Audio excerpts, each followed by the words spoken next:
Bengal update, खबरों की नई सोच।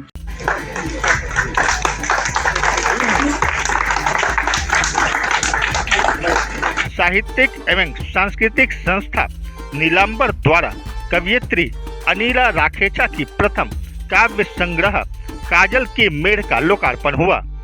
पुस्तक के लोकार्पण के बाद परिचर्चा हुई, जहां कुछ वरिष्ठ साहित्यकारों ने कविताओं के अर्थ, भाव और संदेश को बेहतर तरीके से समझाया।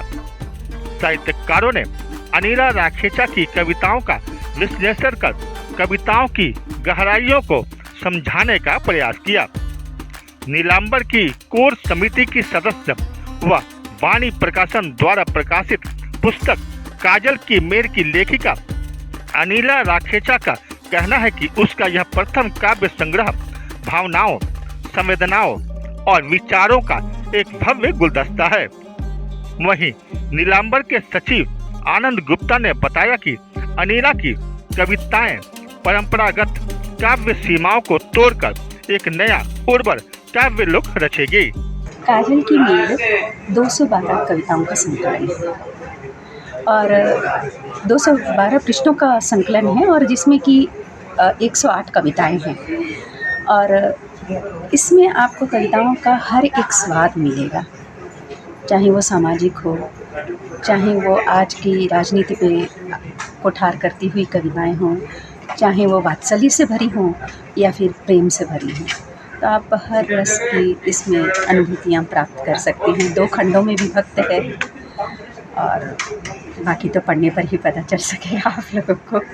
तो मैं अपनी किताब के प्रति आश्वस्त हूँ, संतुष्ट हूँ कि आज जहाँ कविताओं की किताबें नकारी जा रही हैं, नहीं पढ़ी जा रही हैं, मुझे विश्वास है काजल की मेढ़ इस भीड़ भाड़ वाली जगह में अपनी जगह चुपचाप हौले से बना ही लेगी। इसमें इनकी संग्रह की कविताओं से जब आप गुजरेंगे तो आप देखेंगे कि यहाँ पे जीवन के जो सरोकार हैं, प्रेम है और रिश्तों के ताने बाने हैं, सब जैसे तो एक दूसरे के साथ घुल मिल गए हैं। यहाँ प्रेम इतना कोमल है कि वे कविताएं जब आप पढ़ते हैं तो ये कविताएं आपके मन में एक स्थायी जगह बना लेती हैं। तो यह संग्रह ऐसा संग्रह है जैसे किसी फूल के बागीचे से जब हम गुजरे तो उसकी सुगंध जब हमारे पास पहुंचती है तो वो हमारा मन प्रफुल्लित हो जाता है। ऐसे ही इस संग्रह की कविताओं से जब हम गुजरते हैं तो इस संग्रह की कविताओं से गुजरना अपने मन को एक सुकोमल भाव से भर देना है।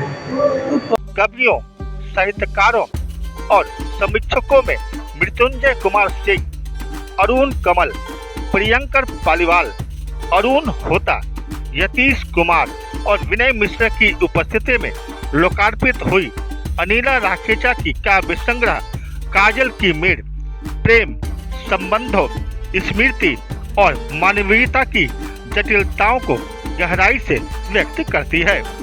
बंगाल अपडेट के लिए लखन भारती की रिपोर्ट। लड़कियों, तुम फूल बनने के बजाय बनना पत्थर। तुम फूल बनने के बजाय बनना पत्थर, ताकि तुम्हारी छाती पर उकेरी जा सके सभ्यता, संस्कृति, मानवता की आयतें, किसी भी सदी में ना मिटने वाली। फिर भी अगर तुम बनना चाहो फूल, तो बनना कोई ऐसा फूल जो खिलता हो भले ही देरी से, लेकिन जल्दी मुरझाता ना हो, कड़ी धूप में भी मुस्कुराना जानता हो, जमाने के लिए भी, खुद को खुश रखते हुए भी। मत बनना तुम हर श्रृंगार, मत बनना तुम हर श्रृंगार सा कोई फूल जो एक रात में खिले और झड़ जाए